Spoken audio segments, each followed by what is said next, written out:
এক গ্রামে এক রাখাল ছেলে ছিল। সে ছিল খুব গরিব, কিন্তু তার বুদ্ধি ছিল প্রখর। সেই গ্রামের পাশেই ছিল এক বিরাট জঙ্গল, আর সেই জঙ্গলে বাস করত এক ভয়ঙ্কর বাঘ। বাঘটা প্রায়ই গ্রামে এসে ছাগল, ভেড়া এমনকি গরুও ধরে নিয়ে যেত। গ্রামের মানুষ বাঘের ভয়ে সবসময় তটস্থ থাকত। একদিন গ্রামের মোল্ল ঘোষণা করলেন যে এই বাঘকে গ্রাম থেকে তাড়াতে পারবে, তাকে আমি 100 স্বর্ণমুদ্রা দেব। অনেকেই চেষ্টা করল, কেউ বাঘকে ফাঁদ পেতে ধরার চেষ্টা করল, কেউ তীর ধনুক নিয়ে গেল, কিন্তু কেউ সফল হল না।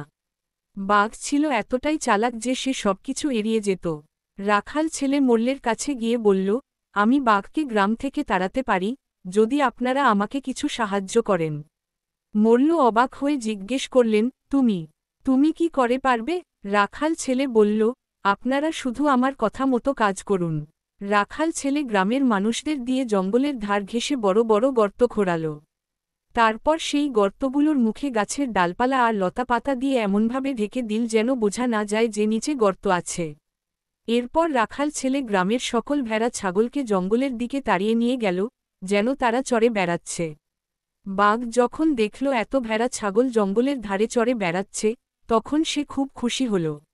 সে ভাবল, আজ আমার মহাভোজ হবে। সে দ্রুতগতিতে ভেড়াগুলোর দিকে ছুটে এল।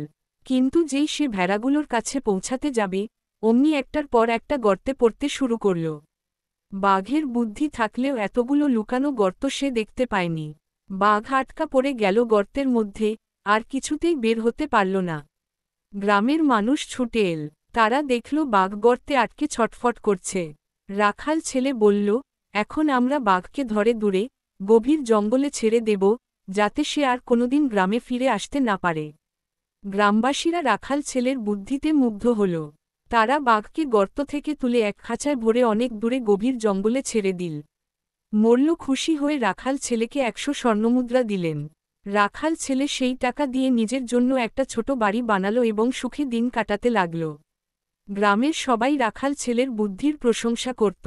নীতি কথা, শারীরিক শক্তি বা ক্ষমতা দিয়ে সব সময় সব সমস্যার সমাধান করা যায় না।